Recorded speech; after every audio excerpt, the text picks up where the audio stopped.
He was a pathetic virgin loser who tried to peek at every girl and flirt with them all to finally get laid. But one day, he underwent surgery and became the most overpowered soldier, capable of annihilating an entire army by himself. He quickly became popular with girls, but in the process, he lost himself and fell into depression. In this world, how strong you are depends on a number marked somewhere on your body. The higher the number, the more powerful you are. But if your number ever drops to 0, you're dead, no second chances. Licht, who's honestly a pathetic virgin loser with no shame, ended up in trouble after he peeked at a girl's plot armor. As expected, she didn't let it slide and beat him up so badly that it felt like she wiped out all his future kids in one hit. Not long after, Licht finds himself standing in a huge auditorium for the opening ceremony of a special military training academy. Next to him is a dude who looks like he stepped out of a fashion magazine with how clean his fit is. The captain on stage gives them all a clear warning: obey orders no matter what. Then a woman named Lieutenant Hina, who's also one of their teachers, takes over to explain how the world works now. She tells them that everything is ruled by a strange, powerful entity that appeared during a global crisis.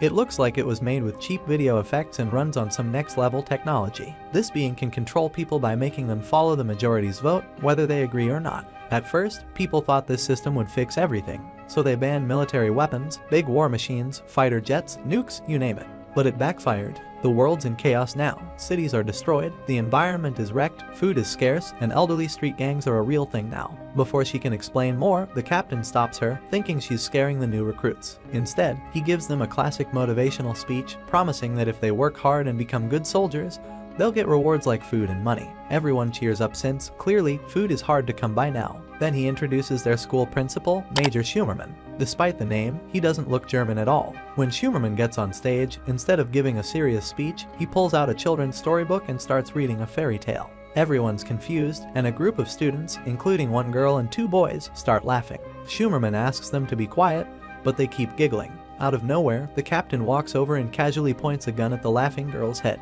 Without hesitation, he shoots. He tells everyone that when Schumerman says to be quiet, you better shut up or end up like her. He then turns to the crowd and says that being a good soldier means following orders immediately. He shoots the other 2 kids as well, dragging them off the stage like garbage. The crowd loses it, screaming and trying to escape, but the doors are locked. The captain fires into the air and warns everyone, try to run, and you'll get treated like a doomed soldier in a World War II trench. Just when it looks like things are about to turn into a horror movie, Licht casually steps up and presses a random stick against Schumerman's neck like it's a knife. The captain thinks he's joking, but Licht stays serious. Schumerman doesn't flinch. Instead, he calmly explains how to actually break someone's neck with that stick, even guiding Licht's hand to show him how it's done. He says anyone, even a weak girl, can kill someone if they do it the right way. Licht asks if he's really serious about letting him do it. Schumerman says yes, claiming the best way to win the war is if he dies now. If Licht kills him, no one else has to suffer, but if he hesitates, more people will die. Licht is stuck between 2 terrible options. He tightens his grip on the stick, making Schumerman grin.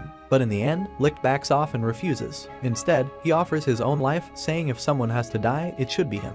He starts going on about morals and right and wrong, even though he's not exactly a role model. Schumerman gets up, a dark energy forming around him that scares the whole crowd. But Licht stands his ground, looking him straight in the eyes. This actually impresses Schumerman. Hina steps in to calm everything down and suddenly, the dead students get up. Turns out they were only hit with paint bullets. The captain, now revealed as Instructor Allen, explains it was all part of a test. The point was to show that soldiers who panic or crack under pressure die first. He stresses that in real battle, you don't get second chances. Hina happily ends the opening ceremony and everyone is dismissed. Later, in his office, Schumerman chats with Allen about the students. Allen seems more impressed by a samurai-style kid named Takakazi, who didn't flinch even when bullets were fired. But Schumerman thinks Licht is special. He notes that Licht moved the moment Allen pointed his gun, while Takakazi acted only after the shot. Still, he says Licht isn't leadership material, at least not yet. But he wants to keep an eye on him. The next day, class officially starts, and Schumerman explains the school's ranking system. Everyone gets 2 stars. If a student collects 10 stars, they qualify to join the military.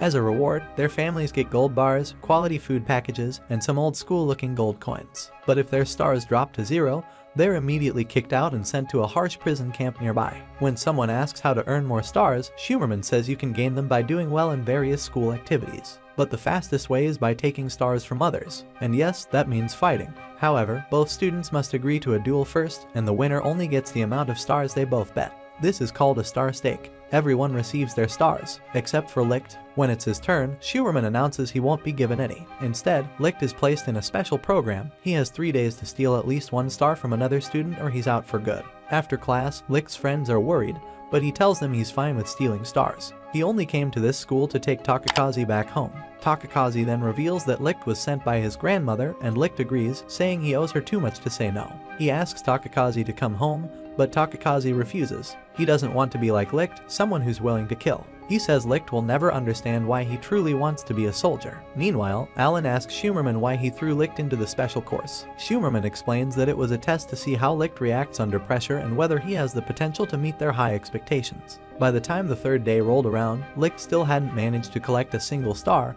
and his classmates were starting to get nervous. Suddenly, someone came running into the room in a panic, shouting about something bad happening.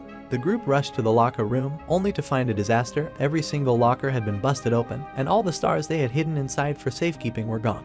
Right away, Saki pointed the finger at Licht, calling him a creep and saying he might have stolen them too. But not everyone was quick to judge. Some students defended him, saying he might be a weirdo, but he's not a thief. As they argued, a scream echoed from outside. Takakazi bolted out the door and saw Sanohara being yanked around by her hair by a guy named Dwan. She begged him to give back her stars, and when everyone else arrived, they saw Dwan standing there with 10 stars in his hand. Takakazi stepped forward and asked if Dwan had forced her to hand over her stars. Dwan let go of her hair and looked smug, claiming she gave them up willingly. With his loser pose and smug expression, he looked more like a joke than a threat, but nobody was laughing. Still, Sanohara, clearly scared, admitted that she gave the stars to him. The group started accusing Dwan of breaking into their lockers and stealing the stars, but he shut them down by pointing out they had no proof. He asked if anyone had even written their names on the stars. Nobody had. So, technically, there was no way to prove anything. It was frustrating, but he had a point. Takakazi told Dwan he already had enough stars, but Dwan wasn't done. He demanded Takakazi's stars too.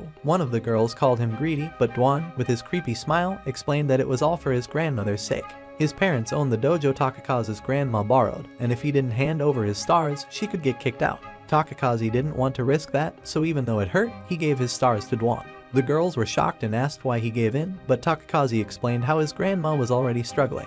She'd lost weight, barely ate, and always gave him her share of food even when he begged her not to. He was desperate to become a soldier and earn enough to support her. He can even force her if she refused to eat.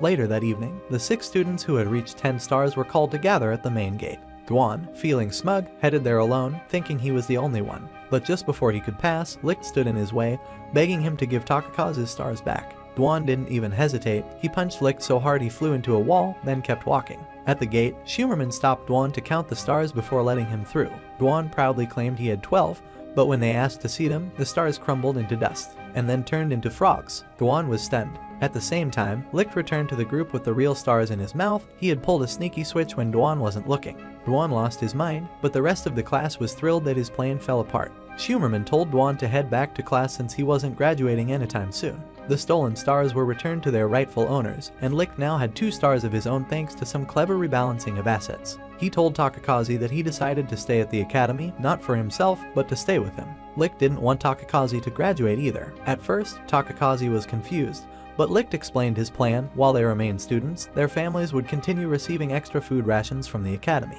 That way, they could survive without rushing into becoming real soldiers. A few days later, the class was out camping in the woods. Licht, being his usual self, peeked at the girls while they were bathing. Shockingly, they didn't mind this time. Once they become soldiers, they'll lose their freedom anyway. Saki tried to show her massive cannons, but Licht just gave her his jacket and walked away, leaving her and everyone else confused. Licht asked them all a serious question. Did they really want to become soldiers if that meant having to kill people? Saki admitted she didn't want to kill anyone, but they might not have a choice. That's when Schumerman showed up and said they could be a different kind of army, one that fights without killing, like medics or recon teams. Licht was surprised but asked if that was even possible. Schumerman told them it was, but only if they became stronger than their enemies. Saki started crying, realizing there might still be hope, and the rest of the class felt hopeful too. They finally had a reason to believe they could protect others without turning into murderers. Later that night, Schumerman headed to a secret laboratory hidden behind his library. Fyrnda updated him on their latest findings. They still hadn't figured out how to copy the voting power of the All-Thing,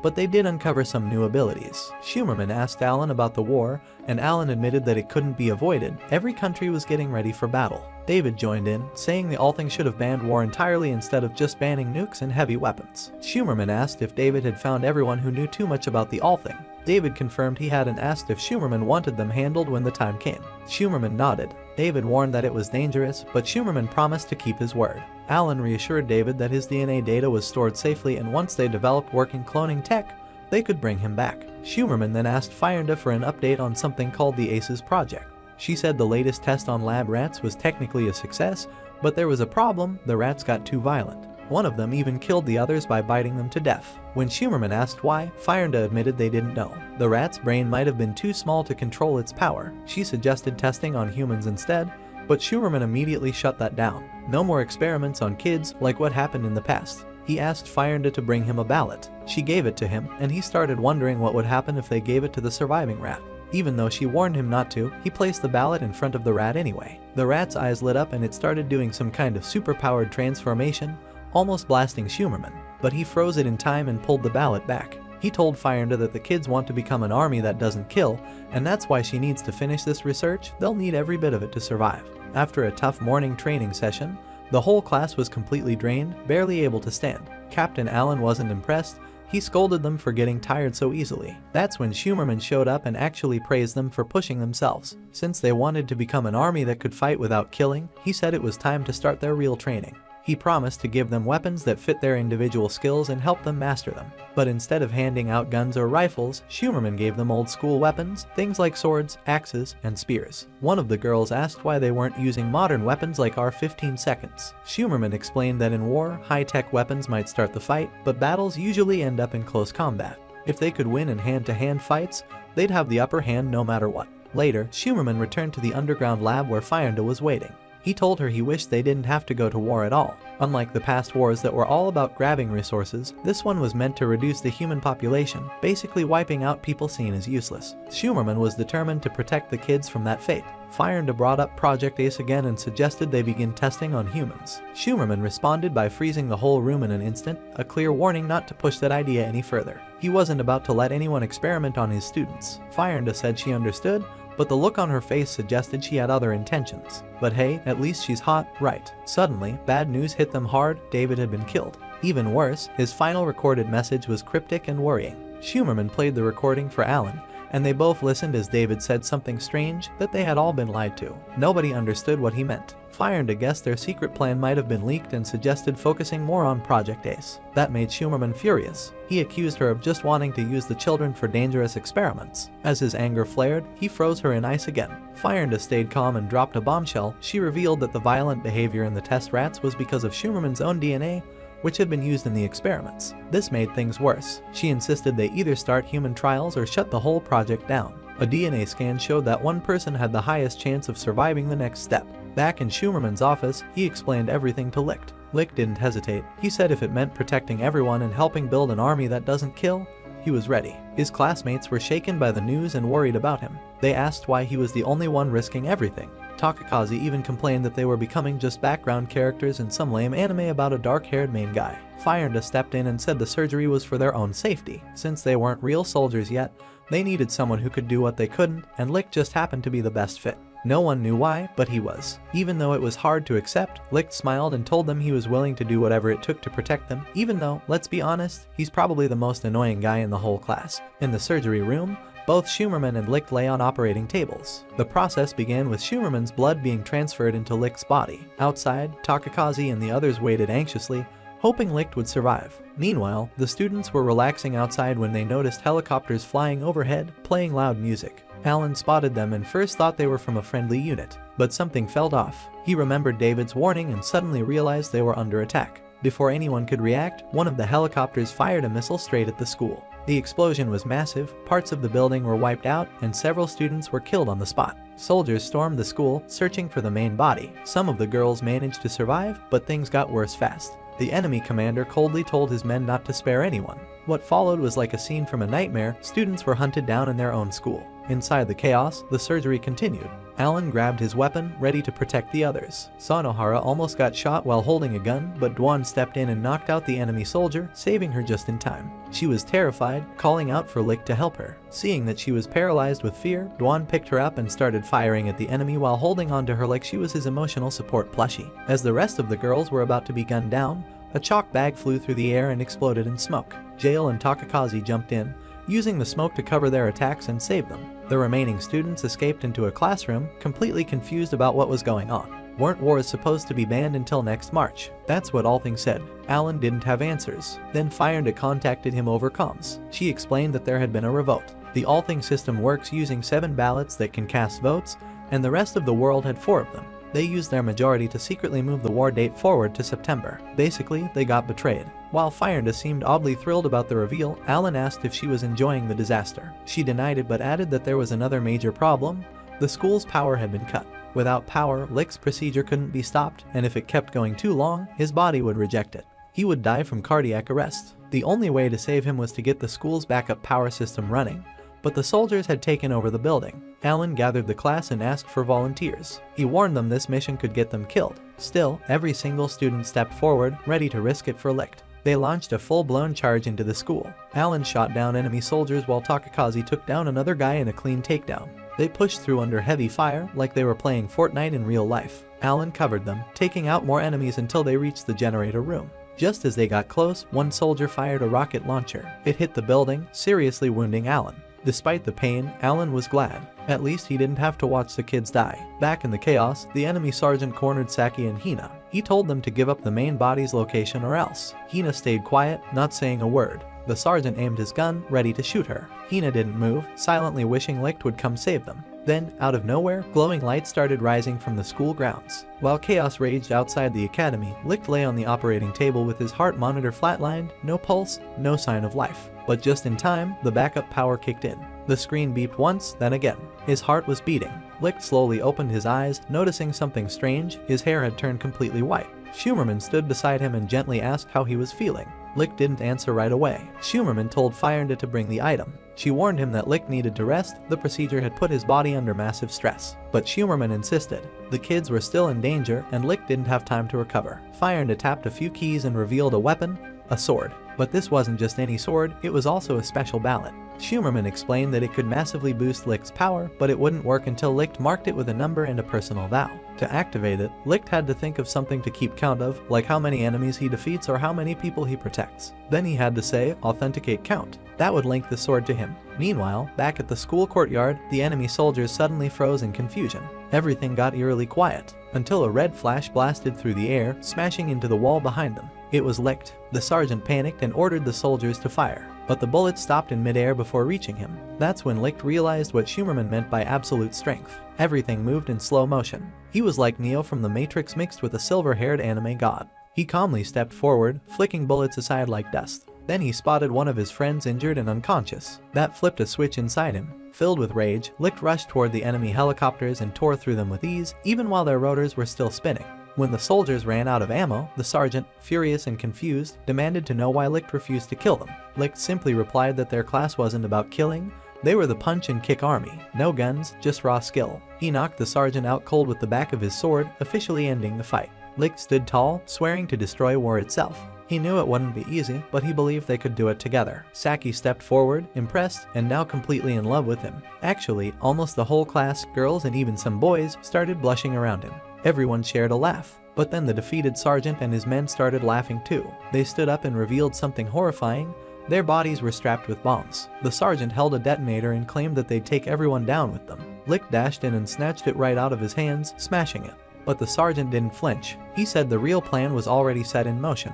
He began a countdown, 5, 4. He told Licht that in a world this cruel, someone had to die for others to live. This, he claimed, was the honorable way to protect your people. Licht begged him to stop. The sergeant refused. Just before the countdown hit 1, Takakaze charged in, sword raised, ready to kill the sergeant himself. But before he could strike, Licht knocked Takakaze's weapon away and, in one lightning-fast move, beheaded the sergeant and his soldiers. Everyone froze. The moment the blade stopped moving, silence fell. The fight was over. The dying sergeant, in his last words, told Licht that there had never been a bomb, it was all a bluff. Then he congratulated Licht for having the guts to do what was needed. The rest of the class rushed over, shocked by what Licht had done. He stood there quietly, staring at the blood on his hands. He made a gross joke about needing to wash off and ran away, but it was clear he wasn't okay. Alone in the bathroom, Licht threw up.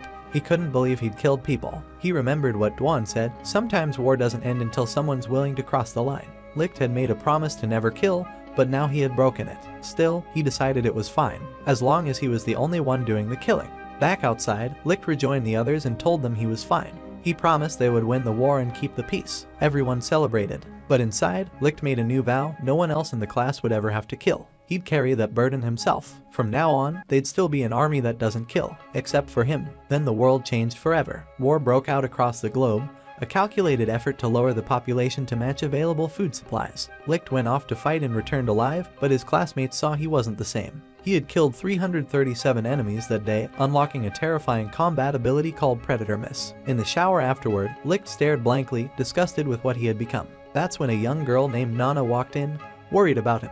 He looked at her, then smiled. Years passed. Licht became the second official ace. He played with Nana, caring for her like a big brother. But over time, he kept changing. His body and mind began to crack. He started developing deep scars, both physical and emotional, due to being overexposed to Schumerman's genes. His urges to fight and kill grew stronger. By the time Licht had killed 10,000 people, he had lost the ability to feel joy.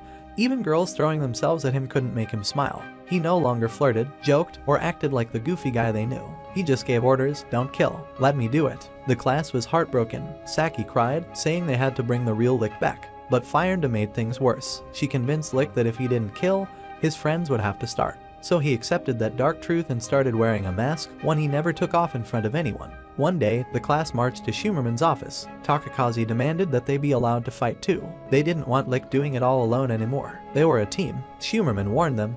What Licht went through wasn't a normal procedure, but they didn't care. They wanted to share his burden. Even Alan was against it, but Schumerman said the plan was already in motion anyway. He moved up the timeline and found 4 other candidates who were genetically compatible. Those 4 were Takakaze, Duan, Sanohara, and Captain Alan himself. They underwent the transformation and became new aces, hoping it would stop Licht from shouldering the whole war. But when Takakaze and Sanohara tried to join him on the battlefield, Licht stopped them cold. He told Takakaze that if he followed him again, he'd cut him down. They were stunned. Licht had grown distant, cold, even cruel. They didn't know he was still hurting deep down. But his silly mask made it hard to take him seriously. Fyrnda told Schumerman and Alan that if they didn't fight back and take the offensive soon, they'd be wiped out. She explained that by gathering all 7 original ballots, they could cast a single united vote and create a perfect world, Utopia Alsha. Schumerman agreed. There was no more hope for saving the world, but maybe they could still save the children. He said he'd carry the blame, even if Licht hated him for it. Meanwhile, out on the field, Licht lost control. He started swinging his sword wildly, screaming about killing enemies. Takakaze and Genji tried to stop him but were thrown aside like nothing. Sanohara ran up to him, trying to talk sense into him, but Takakaze yelled at her to stay back. Licht didn't listen. In his rage, he slashed and sliced off Sanohara's arm. Despite this, the class didn't leave him. They followed his orders, stayed off the battlefield, and watched him suffer. They started to realize that the only reason Licht still stayed connected to them was his desire to protect them from becoming killers. But if he lost that reason, they feared he might never come back. 2 years had passed since the war ended. The skies were finally clear, and peace had returned. A young girl named Nana, full of joy, recorded a video of herself smiling and celebrating. She talked about how happy she was that she no longer had to use her powers to predict where enemies were coming from. Her face lit up as she confessed her feelings for Licht, saying she felt something special the very first time they met. That video was her way of telling him how she felt. It was her love letter to him. But there was one problem. Licht had been asleep for 3 whole months since the end of the war. Still, Nana was hopeful. She made a promise to herself to train harder and become more graceful and feminine by the time he woke up. What she didn't know was what truly happened on the final day of the war. Back then, Schumerman and the others had managed to collect all 7 of the original ballots, powerful tools linked to Allthing. With a unanimous vote, they activated Allthing's godlike power to create a new world high above the ground, a floating paradise they called Utopia Alsha. Then, with another unanimous decision, they stripped the lower world, the one they came from, of all its resources to fuel this new society and protect it from invasion. The people of Alsha weren't born the usual way. Instead, they were grown from embryos, created using genetics from many races and countries. But they were never told the truth about the world that came before them or how Allthing worked. Life in Alsha was ruled by strict power, with each person carrying a number that decided their value. Life there flourished, while the people left behind in the abyss were left to suffer in ruins. Takakaze, one of Class A, was completely against this. He ran away with one of the original ballots and declared that Class A was rebelling against Alsha. Alan tried to stop him, but Fyrnda insisted that Licht should be the one to deal with it. In the final showdown between old friends, Licht ended up killing Takakaze. As Takakaze lay dying, he remembered the memories they shared in their younger days. Licht's mask fell off, and tears streamed down his face. He was horrified by what he had done. Fyrnda and Saki tried to comfort him. Saki even reached out, hoping to bring him back to who he was. But Licht couldn't forgive himself. From that moment on, he disappeared. His heart felt like it stopped beating that day. 20 years passed after the end of the war before Licht finally woke up. He looked exactly the same as before, but the years weighed heavily on his mind. He never smiled again. Desperate to learn what happened to his old classmates, he discovered the truth. Klasa had stayed behind to care for orphans who were left with no families after the war. Food had become nearly impossible to find. What little they grew was often taken by Alsha. In the end, many members of Klasa gave up their own lives so the children could survive. Licht and Nana managed to escape the military forces, but even 50 years later, Licht still refused to take off his mask. That didn't change in 100 years, or 200. Nana, now much older, still believed he would one day return to his old self. She vowed that when he finally removed his mask, she would ask him to marry her, even if she was old and wrinkled. But 300 years passed, and Licht never took it off. He had lost himself to guilt. Meanwhile, Alsha thrived by draining the world below. Licht, after centuries of reflection, decided enough was enough. He was going to take down the entire Alsha system, even if he had to face the whole military by himself. Far away, a young girl named Hina watched in horror as her mother was pulled into a mysterious hole in the earth. Right before vanishing, her mom handed her a special ballot and begged her to find the legendary ace. Hina buried her mother and set off on a journey alone, feeling like she'd never belong anywhere. After 5 long years of traveling, Hina arrived in a lively town and stopped to rest at a resort. There, she met a few girls who were amazed that she came all that way alone. Hina explained she was searching for someone, the legendary ace her mom told her about. The girls were surprised, saying that was just an old myth. Suddenly, a creepy-looking doll floated toward them in the water. It popped open, and Licht popped out, scaring everyone away. Except for Hina. He immediately asked her thick plot, which freaked her out, and she ran. Licht, now a 300-year-old weirdo, chased after her, still begging for cash and food. Thankfully, Nana showed up and sent Licht flying into a tree with one punch. She gave Hina something to eat and protected her from Licht's ridiculous behavior. Curious, Nana asked Hina her name and where she came from.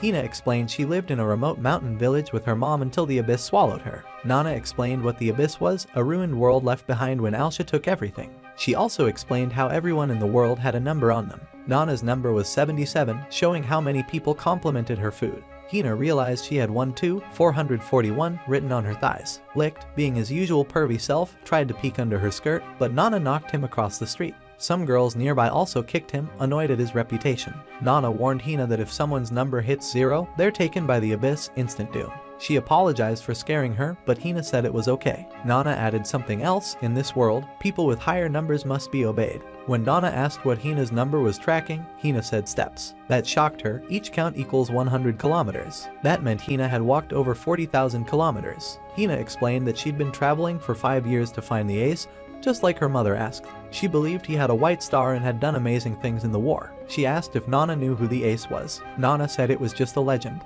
but Hina insisted she heard he was in the town. Then the military approached. A man with a white star on his face stepped forward. Hina started crying, convinced she had finally found him. He said to come with him to talk privately. Nana tried to stop them, but he warned her to stay out of military business. Hina waved goodbye and followed him, thinking she was finally close to her goal. But once inside his home, things took a dark turn. The man tried to flirt with her. Hina changed the subject and showed him the ballot. His entire demeanor shifted. He asked if she was a ballot holder. Hina was confused. She had no idea what that even meant. He drew his sword and demanded she give it to him. She refused, saying it was her mother's last gift. He sliced the couch next to her to prove he wasn't bluffing. He was about to attack when Hina shouted that her count was higher than his. That meant he had to obey her orders. He paused, then smirked. He said that only applied if she accepted a star stake, a formal battle where both sides bet their count. Hina, still clueless, agreed. Instantly, glowing hands emerged from the ground. The sergeant punched her across the room, explaining that a star stake was a battle privilege reserved for soldiers. He followed her outside, grabbed her by the throat, and started choking her. Hina begged him to stop, but he claimed that meant she was surrendering. The hands from the ground grabbed her and drained almost all her stars, leaving her with just one. The stolen stars were added to his. He demanded the ballot again, threatening another duel. Hina asked why he was doing this. Wasn't the ace supposed to be a hero? That's when he laughed. The white stars on his face were fake. He told her the ace was probably dead. It had been 300 years. He called her and her mother fools for believing in fairy tales. He said she wasted years chasing someone who never existed. Hina was crushed. Everything she believed in might have been a lie. Right when Hina was about to lose, Licht flew in and saved her, saying he'd fight in her place and bet on her behalf. But the soldier just laughed when he saw Licht's number, -999. He called Licht pathetic and said someone that weak had no chance of beating him. The sergeant rushed forward and slammed Licht into a bench with one strike. Hina ran to help him, but the soldier shoved her away and kept slashing at Licht, laughing like a maniac. But then, his own men noticed something strange. None of the attacks were working. Even though Licht had a negative number, he was blocking every hit like it was nothing. They told the sergeant to stop. The sergeant paused, confused. He tried to cut Licht again, but Licht vanished and reappeared behind Hina. He told her to stop searching for the aces, saying they weren't heroes, they were just killers. He told her to give up and go live a normal life. Suddenly, the sergeant's sword slashed across Licht's mask and broke it open, revealing his face. At the same time, Licht's sword lit up, showing his real count, 57-0, and a glowing white star. Hina started crying. This was the ace she had been searching for all along. Licht pulled her close and gently told her to shut her eyes. She did. The next second, the soldier charged again. But Licht moved super fast, jumping away and cracking the ground with each step. His speed was insane, too fast to see, and every time he landed, the ground exploded under his feet. The soldier tried to fight back, but he couldn't even keep up. Licht stepped near him and launched him into a wall using just the shockwave from his foot. He demanded the soldier give Hina's stars back and apologize. Then he hit him hard with his glowing sword. The soldier kept trying to fight, but Licht dodged everything. He jumped into the air and hit the soldier with a bunch of quick strikes, earning him the title Ace of Flashing Strikes. People thought his negative number meant he was weak, but it turns out that was just because he got rejected by girls too many times. While flying through the air, Licht told Hina he'd return her stars. He came crashing down with a powerful finishing move, knocking out the soldier. The hands from the ground took 759 counts from the soldier and gave them to Hina, raising her number to 760. Licht told her he was fine. Hina was so happy, she cried again. Then, typical Licht, he grabbed the ballot and said he might sell it for money. Hina looked confused. Licht joked that since his number was higher now, he had the advantage, but if she didn't like it, she could always challenge him in a star bet. She cried again and said her mom told her to find the ace. Licht gave her a strange doll in exchange for the ballot and told her, "I'm not the ace you're looking for." Then he walked away. Hina went back to Nana and told her what happened. She said Licht took her ballot. Nana checked the doll he gave her, then handed it back to Hina. She told her to hold on to it, she'd know what to do with it soon. Hina looked at the doll, confused. Then it suddenly exploded into flowers, and the ballot reappeared. Licht never took it, he protected it the whole time. Nana smiled, but warned Hina holding a ballot is a serious crime under Alsha's rules. If the wrong people found out, it could be dangerous. The next day, a girl named Lynn hears that Licht is now a wanted man. Wanting to help, she decides to post wanted flyers all around the village. She spends the day trying to take care of people, and her count increases based on how much she's helped others. But Peel, her friend, doesn't get it. He tells her that her count only goes up when she truly helps people in serious need, not by running around posting papers. He suggests she go find the criminal instead. As she walks through the village, Lynn thinks it'd be hard to catch someone wearing a weird mask like Licht's. Just then, she spots a suspicious-looking guy she calls the Pudding Man and tries to rip off his mask. But he quickly tells her his mask is totally different, he changed it yesterday. She realizes he's right and apologizes. Before she can leave, Pudding Man says he's hiding his face because he's been dumped by 1,000 girls, and his only dream is to go on one single date before he dies. Peel begs Lynn to help him,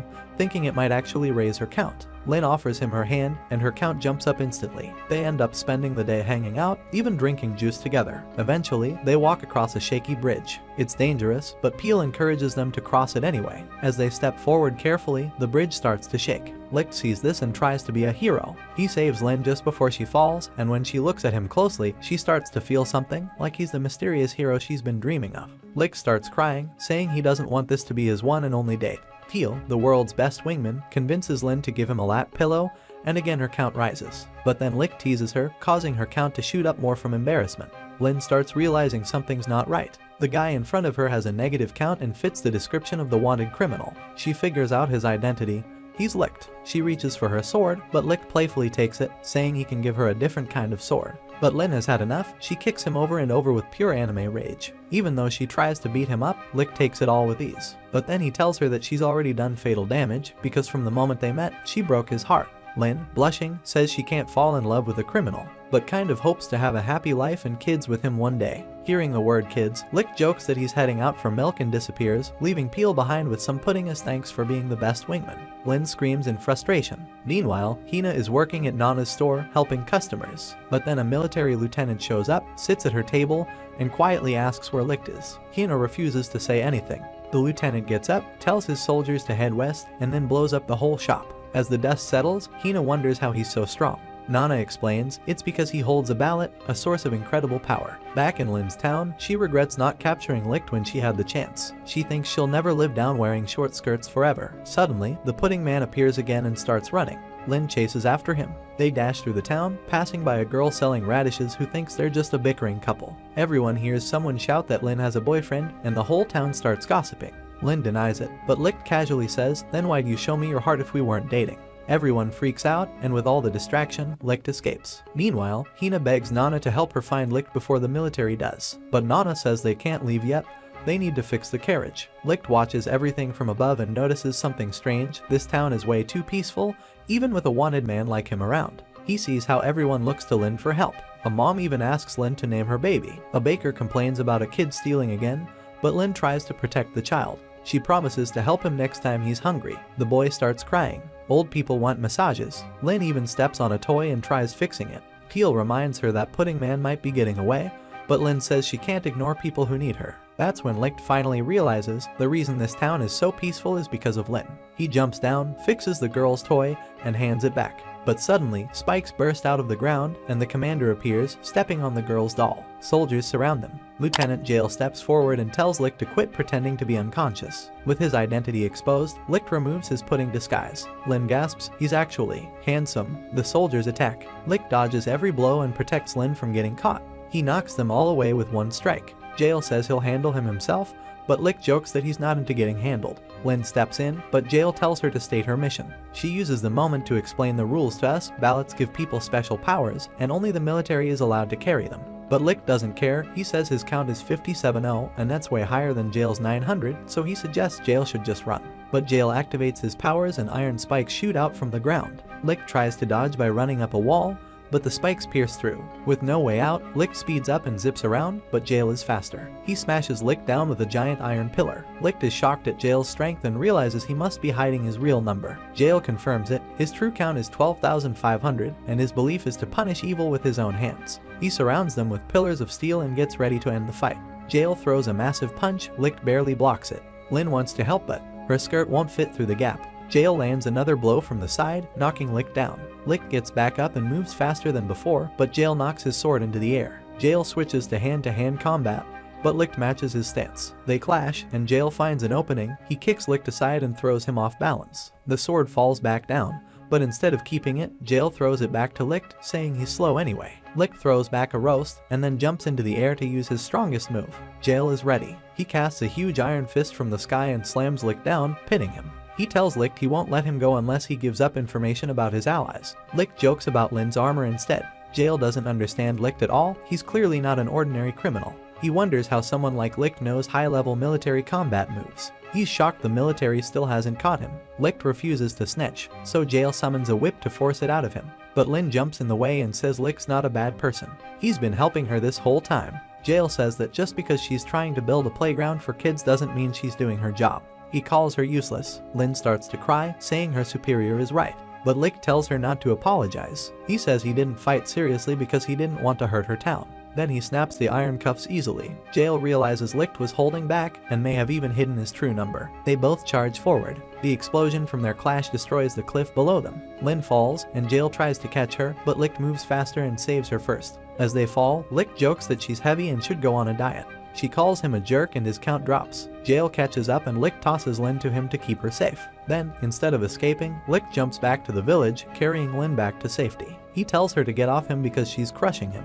But then he sees the flyer she made and finally understands what she was trying to do. Inspired, Jail uses his steel powers to build the playground she wanted for the kids. He warns her the playground will only last 3 days, so she should finish building it quickly. Then they'll both go after Licht together. As Jail walks away, he feels conflicted. He broke one of his rules and lost some of his count, but he's still wondering, what is Licht's true strength? A little girl walks up and gives Jail her broken toy. He creates a screwdriver and quietly starts fixing it. Licht was walking through the town market with Hina when suddenly Lin ran up to him, clearly annoyed. She scolded him for making her chase him down, but also thanked him for saving her life. Then, boom, she pulled out handcuffs and tried to arrest him since he was still a wanted criminal. Before anything could happen, Jail showed up. Without saying much, he used his iron powers to form weapons from the ground, scaring away the crowd. He told Licht not to hold back and to fight seriously this time. They were about to go at it when Nana yelled at them for causing trouble and messing up the town. Both of them quickly stopped and put their weapons away. Later that night, Jail woke up in the middle of the town square. The place was empty. Turns out, Nana had made them drink and party so hard they all passed out. He shook Lin and Keel awake and told them it was time to move, They had to catch up to Licht. Meanwhile, Licht and his group were headed to a place called Andes. Jael and his team thought Licht was in Leinen, so they rushed there instead. But on the way, they found a badly injured soldier lying in the road. Once they got to Leinen, they were shocked. It had been completely destroyed. Peel pointed them toward the lake, except the lake was now a massive black hole, swirling with darkness. You couldn't even see the bottom. A wounded soldier nearby explained what happened. He said the day had started normal, then the ground began shaking. Suddenly, the lake was gone and replaced by a huge abyss. Out of it came a flying demon, and no weapon could hurt it. Everything was destroyed, and flames wiped out the town. Jael guessed the creature might be a ballot user with fire powers, but the soldier shouted that it wasn't human, it was something else entirely. Then the soldier passed out from fear and exhaustion. Jael was confused. Flying was forbidden. Ballot users weren't supposed to be able to fly, but now they had no choice, they needed answers. Jael went to find Licht. In the next town, he spotted Licht with his group and immediately attacked. Licht blocked the attack and protected Hina. Jael explained what happened at Leinen about the flying demon from the abyss. Licht had never heard of it, but the name scared him. Nana once again told them to stop fighting. Jael and Licht sat down, and Nana handed Jael a drink. He was suspicious, thinking she wanted to get him drunk again, but she insisted it was just a friendly gesture. Licht joined in, and somehow it turned into a drinking contest between the two of them. Eventually, they both passed out again, but their fun didn't last. The ground began shaking. People screamed. The abyss had appeared in this town too. The same deep sound rumbled from the pit. The injured soldier from before recognized it immediately. It was the same sound the demon made. He warned everyone the demon was back and would destroy the town. Panic spread. Jael quickly gave orders, evacuate the people, get the soldiers with shields around the pit, and archers ready. But Licht stepped forward and told everyone to back away from the hole immediately. Jael grabbed his cape and demanded answers. He suspected Licht knew what was coming. Licht looked into the abyss and whispered that this monster should have been wiped out in the war. Then, it happened. From the sky, something shot down like lightning. It was a flying machine, a chopper. It opened fire. Jael reacted fast and created an iron wall to protect the civilians. The chopper fired a missile. Jael blocked it again, but half his wall was blown apart. Licht shouted at the soldiers to focus on getting people out of the area while he dealt with the chopper. Jael asked him again for answers, but Licht just pointed to the white stars on his collar, revealing he wasn't just some drifter, he was a colonel. Jael's eyes widened. This man might really be the legendary ace. As people ran for safety, a child was stuck in the road. Hina rushed to help, but the chopper locked onto her. Right before the missile hit her, Licht sliced through it midair, blowing it up safely above them. Licht chased the chopper, but then black hands shot out of the ground. It was Althing, the mysterious force. It slammed Licht into a building. The chopper tried to fly higher, but Althing couldn't reach it. Licht got up and tried again, but the hands blocked him every time. Hina asked what Althing was. Peel explained, Althing attacks anything it touches, even Licht. Suddenly, a shadow appeared behind Licht. A gun pressed to his head. A voice said, Commander Licht. It was Sahara. Jael asked who she was, then bang, Sonohara shot him in the chest and he fell. Licht ran to check on him. Lin shouted, asking why Sonohara would do that. She calmly introduced herself, the Ace of Pursuit, another one of the legendary aces. She told everyone to forget what they saw, but since she knew they couldn't, she started firing at the crowd, killing both soldiers and civilians. Licht ran to stop her, but she suddenly hugged him from behind, smiling and saying she missed him. Licht begged her to stop. She said she was just following his past orders, to kill anyone who got in their way, and she had done it for him. He struggled to break free. She let go and floated into the sky, saying that just like him, she would kill calmly and efficiently and that he should be proud of her. Then she rained bullets from the sky. Licht rushed to stop her, but her shots kept following him. He blocked them, but they curved midair and hit him from the front. She reminded him, her ability makes her bullets chase the target, no matter where they run or hide. Licht hit the ground hard. Hina ran toward Licht to help him after he was shot, but another soldier grabbed her and held a gun to her head. Sonohara's men surrounded the rest of the group and pointed their guns too. Peel tried to protect Lin, but he got punched and the group was captured. Sonohara told Licht that if he wanted to save everyone, he needed to become who he used to be, the killer they feared. Licht begged her to stop. He didn't want to go back to that person, and he definitely didn't want to hurt her. But Sonohara said she wanted him to kill her. Still, she teased him, saying he wouldn't because he was just Raido now, a kind and soft-hearted man. They pinned Licht to the ground. One soldier pointed a gun at a little kid's head and said if Licht didn't transform into the Ace of Flashing Strikes, the boy would die. Sonohara said she could feel his desire to kill returning. Licht promised the boy he'd protect him, but the child just cried for his mom. Sonohara warned Licht not to make promises he couldn't keep. She turned her back and ordered the soldier to pull the trigger. But just then, gunfire erupted. Half of Sonohara's soldiers fell in an instant. Licht had already broken free and started wiping out the rest with blinding speed. He picked up his sword. Nana shouted for him to stop, but Licht told her to stay quiet. He turned to everyone and said, "You've all wondered who I really am. Then he put on his mask. He said, "I'm the Plunderer," and declared his goal, to take everything away from Alsha. He knocked the gun from Hina's head and faced Sanohara, who was smiling with excitement. "You're finally back," she said, ready to die by his hands. Licht reminded her of the rules. When two aces fight, it must be a formal star stake. Sanohara agreed and said she'd bet all her stars. Licht did the same. Althing appeared to make the fight official. They began. Sanohara fired non-stop as Licht dodged with extreme speed. Everyone watched in shock. Nana explained this wasn't just any fight, it was a battle between two legendary aces, and it wouldn't stop until one of them was dead. Lin believed Licht would win, but Hina was scared. Sanohara's count was 32,000, while Licht's was only 5,700. Licht kept blocking and deflecting her bullets, but eventually one hit him and slammed him into a wall. Peel was stunned. Licht had kept up with Jael, who had a higher count, so how was he losing now? Maybe. Licht had been hiding his true power. Suddenly, Licht shouted, and a red aura exploded from his body. Everyone gasped as his count began to rise fast. Nana explained that this shouldn't be possible, but Licht was different. He was an ace, after all. By the time it stopped, his count had jumped to 57,000. Sanohara smiled. "Now you're strong enough to kill me," she said. But as she blinked, Licht disappeared. She looked around in panic. Then, he appeared behind her. She fired again, thinking the bullets would chase him. But they didn't. They dropped to the ground, cut in half. Licht appeared again and attacked her from every direction. She couldn't react. Nana shouted at everyone to get back. This wasn't Licht anymore. Nana explained that when Licht unleashes his full ace power, another personality takes over, the will to kill, left behind by Schmelman. Licht screamed, and his red aura turned purple. Now, he was unstoppable. Sanohara fired, but the bullets bounced off. Nana warned that in this state, Licht could hurt anyone, friend or enemy, until he collapsed. Sanohara ran out of bullets. Licht hit her with a powerful strike that blasted her into a wall. Her count dropped to 16,000. She opened her eyes, saw the blood on her hands, and screamed. Nana said Sanohara had been controlled, probably drugged to force out her powers. She wasn't evil, she had once been the kindest ace, afraid to fight, scared to kill. Sanohara broke down in tears, realizing what she had done. Licht walked up to her and called her names, pushing her even more. Sanohara raised her gun and fired, calling herself his enemy. Hina hugged Licht, begging him to stop and come back to himself. But Licht called her the enemy too. Sanohara fired again, helping Hina escape. Licht kicked Sanohara away and prepared to finish her. But Sanohara only wanted to see him smile again. Jael suddenly stepped in, stopping Licht's strike. He picked up Sanohara's glasses and put them on, saying he'd be Licht's new enemy. They clashed, creating a blinding light. Jael was pushed back, his old injury reopening. Sanohara begged him to stop Licht. Licht charged again. Jael didn't flinch. Sanohara jumped between them to protect Jael. Licht paused. She apologized for shooting Jael. Licht wiped her tears silently. Nana warned everyone to stay alert. Licht was about to strike again. But Jael calmly blocked it with a single iron pebble, showing his strong will. He hurled an iron bar and knocked Licht down. Jael asked him, "Is this really what you believe in?"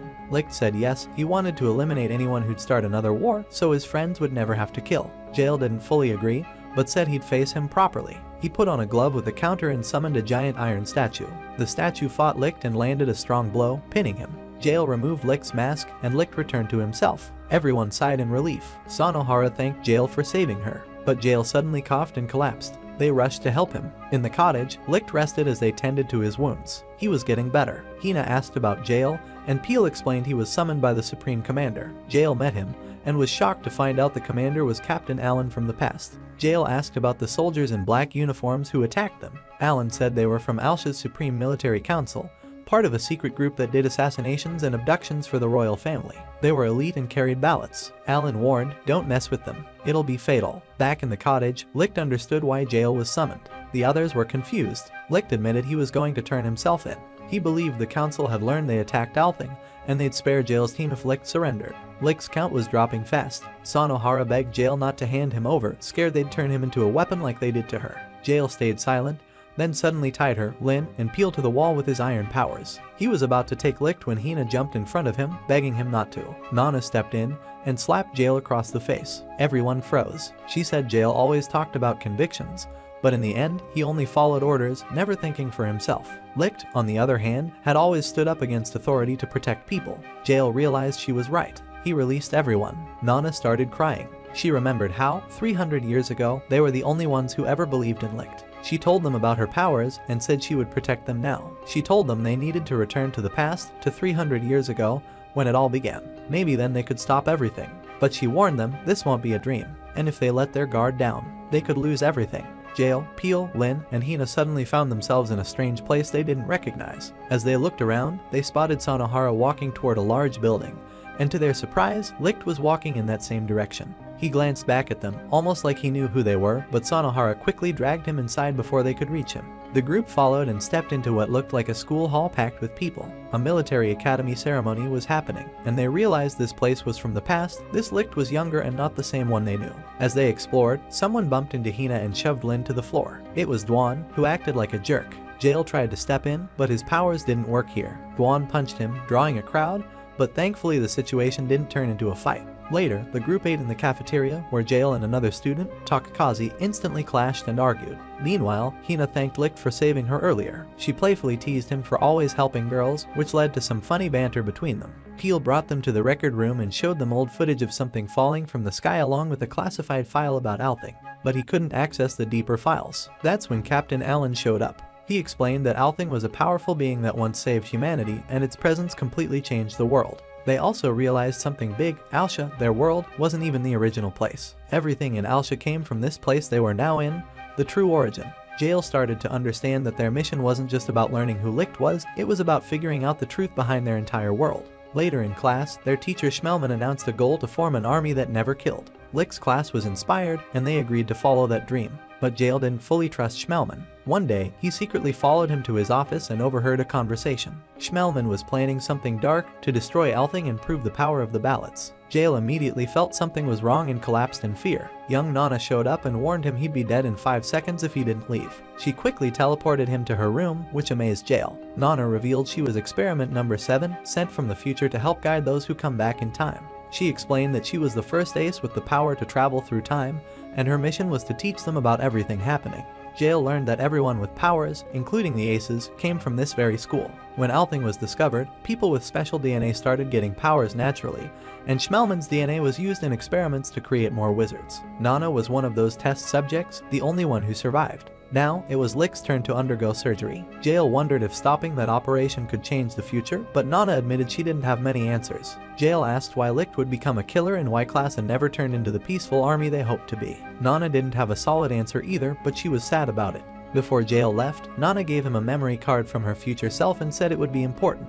Jail asked her to come with him, but she refused, worried it would change the future too much. Still, she appreciated that he cared. Jail promised that 300 years from now, he'd return for her. She smiled and let him go, wishing him luck. Back with the group, Hina felt confident they could still help Licht. If they stayed by his side, maybe he wouldn't become the monster they saw in the future. She believed that the regular Licht, the one who cared about his classmates, was stronger than the killer he became later. Jail agreed with her, remembering their first fight where Licht held back, even with a lower count. Peel tried to argue, saying Licht only won the war because he became a killer, but Hina stood her ground. She believed they could stop that from happening. Just then, Captain Allen arrived and said the operation on Licht was going well. Hina shared the good news, but Lin felt sad that she hadn't figured out how to help Licht the way Hina had.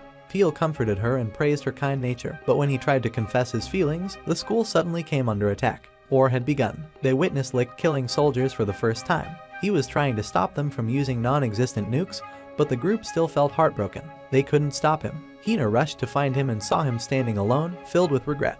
He didn't listen to her comforting words. Suddenly, time was up. The group started glowing and were pulled back to their timeline. As they left, Jail said goodbye to Takakazi and the others. Hina made a choice. She realized that even if Licht couldn't be changed, she loved him for who he was. She kissed him and promised to stay by his side, love him forever, and even have his children, so he would never feel alone again. Back in the present, Nana met them and said that even though they couldn't change the past, that wasn't the point. She just wanted them to understand how it all began. As they returned to camp, Hina asked to see Licht again. She found him standing alone on a cliff and asked if they could continue where they left off 300 years ago. But Licht gently refused. He reminded her that she was still just a girl, and he was over 300 years old now. He gave her his cape to keep warm and told her to grow up, follow her heart, and find someone special who truly loved her. Back at camp, everyone was stunned when Jail suddenly punched Licht. He told Peel to play the memory card. They all watched a video from Nana after the war. In it, she shyly called herself Licht's wife, which embarrassed the real Nana. The video continued as she explained Licht's condition and even broke down crying, saying she didn't know how to help him anymore. Nana tried to defend herself, saying those were things she said when she was younger. Licht hugged her and apologized. He explained he didn't take off his mask because he didn't know how to smile anymore. Sometimes, he couldn't even fake one. But he told her the truth, he made it through 300 years because she was there for him.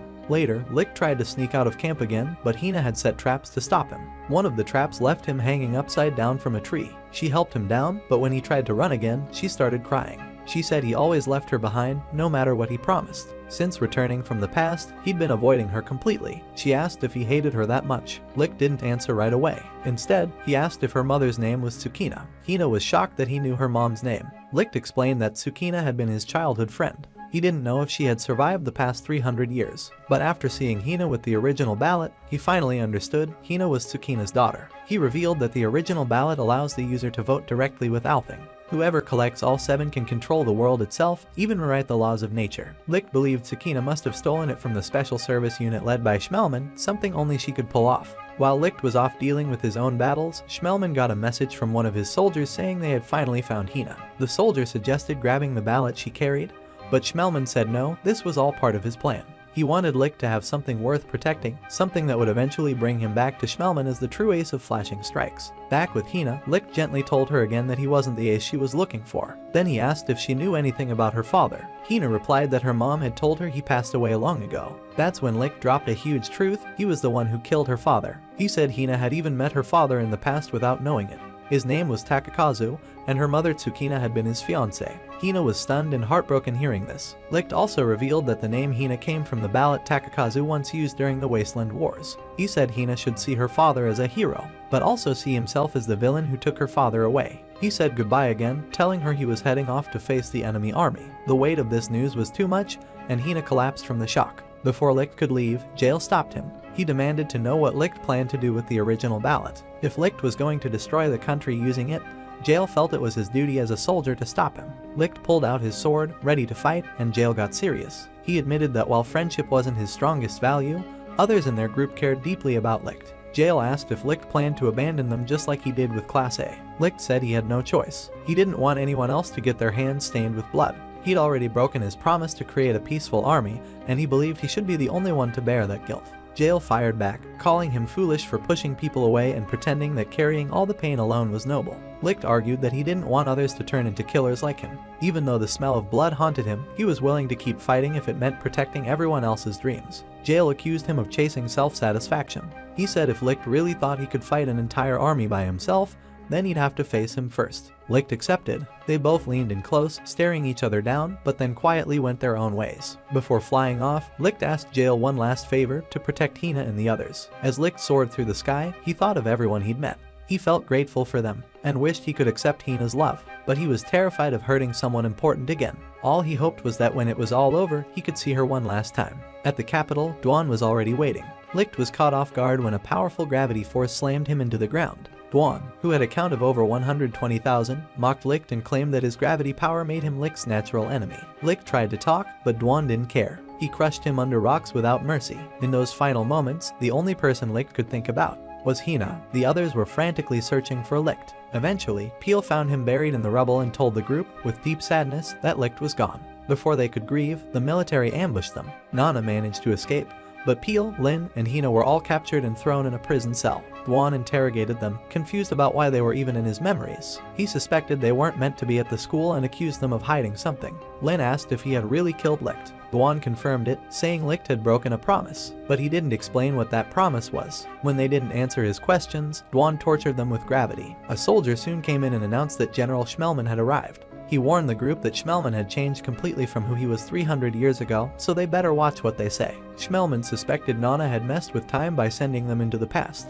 Hina asked why he betrayed Class after they had believed in him, and Lin agreed, upset by his betrayal. Before they could continue, a soldier shoved a gun in Lin's face, warning her to address Schmelman properly as general. Schmelman revealed a disturbing truth: the peaceful army that didn't kill had been a trap, a test to weed out the weak. If anyone truly believed in that dream, they were too naive to be soldiers. Everyone was heartbroken by the truth. Then, shockingly, Schmelman ordered Duan to perform the ace operation on them. Everyone was horrified. The soldier moved to inject Hina with the drug, but Duan stopped him. Duan demanded they run a proper gene test first, but the soldier refused, saying the general ordered them to use the new drug directly. The drug could turn anyone into an ace, but it didn't care if the person's genes were compatible, it was dangerous. Duan got furious and revealed that his count came from how many people he'd forced into submission. Duan finally turned against the general. He freed the group and told them to escape. As they got ready to run, Hina grabbed her staff, but her bag tore open and the original ballot spilled out. The soldier saw it and freaked out. He used his gravity power to slam them into the ground.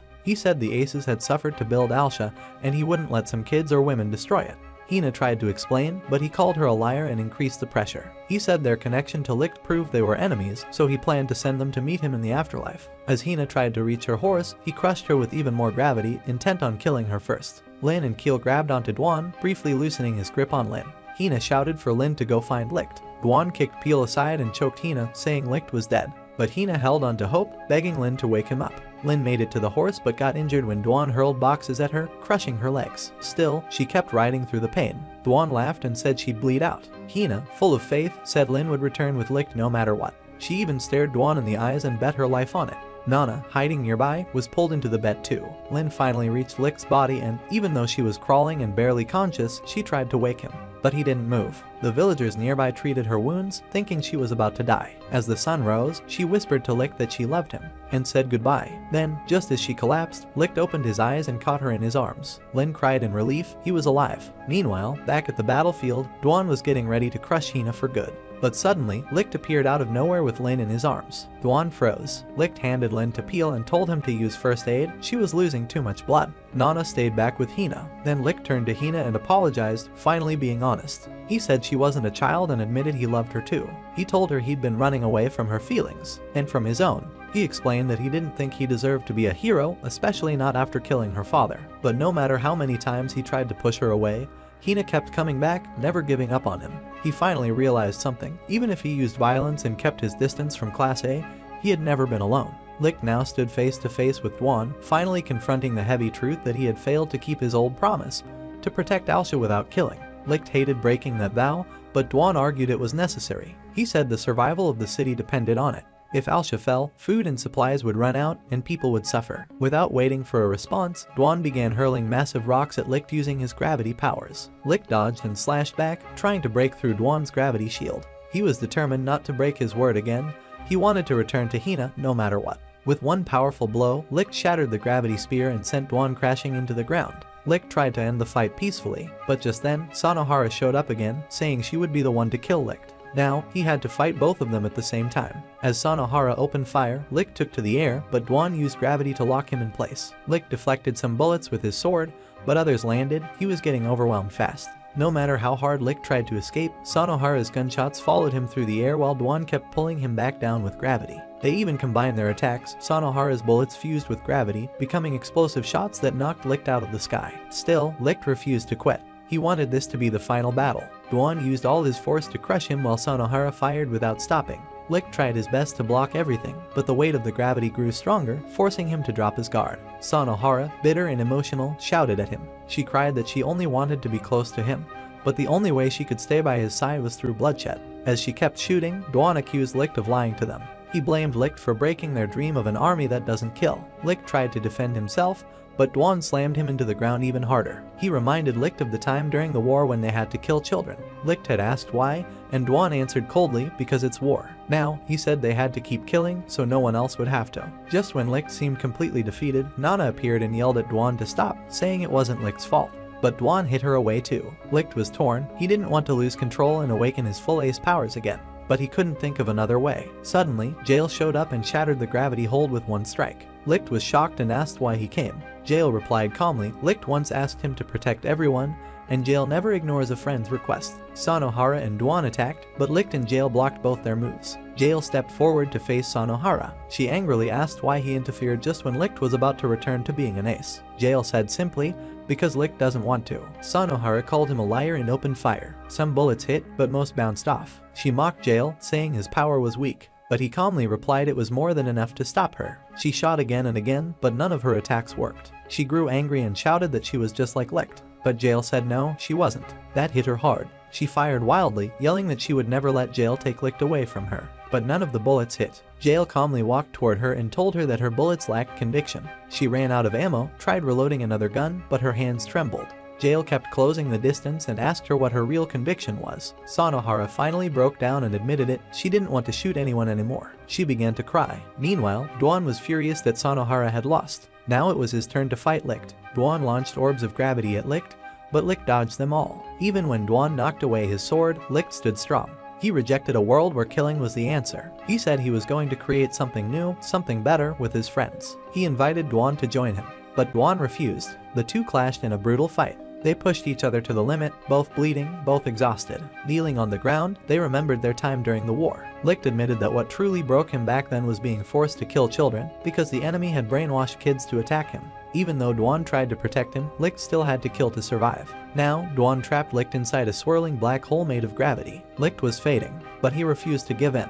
He still had a promise to keep. He had to build a new future. Inside the black void, Licht found himself in a field full of skulls, stretching endlessly. Suddenly, he was surrounded by floating masks, each one representing a fallen ace. The masks spoke to him in haunting voices. They said they were born to kill and would never find peace. Licht's own mask appeared and told him something terrifying. If Licht truly didn't want to kill anymore, he could just stay in this place forever. They said this place had no enemies, no blood, and no pain. He wouldn't have to hurt anyone ever again. But Licht shouted no. He wouldn't let this be the end. He slashed one of the masks, but it reformed instantly. They warned him that the more he fought, the more pain he'd feel. Licht stayed strong. He said his friends were waiting for him. He kept fighting, cutting the masks over and over, but they kept regenerating. They mocked him, calling him the leader of an impossible dream, a killer leading a peaceful army. Licht admitted he had made terrible mistakes. He had hurt his friends, but he still wanted to make it right. One mask appeared as Takakazu, Hina's father. It questioned if Licht had the right to hold Hina in hands that had murdered her dad. Licht fell to his knees and almost gave up. But then, he heard Hina's voice. She was calling to him. She still believed in him. Dwan told her that Licht wasn't coming back, but Hina refused to believe that. Jail and Sanohara agreed. They all believed Licht would return. As Hina's voice grew louder, Licht stood up. He remembered the promise he made. His sword began to glow with light. He turned back to the masks and said, "I'm not alone anymore. I have people who will carry this burden with me." He slashed through every single mask, including the one shaped like Takakazu's. Then he drove his blade straight through the pile of skulls. Back in reality, Dwan's orb started glowing, and suddenly Licht broke free of the gravity field. He stood tall and told Dwan that he hadn't fulfilled his promise to Classy yet. Dwan screamed in frustration and tried to strike, but Licht blocked it and countered with a powerful punch, sending him flying into a wall. Licht had won, and then, all his friends rushed in to welcome him back. And that's where this video ends. Watch this following video and I'll see you in the next one.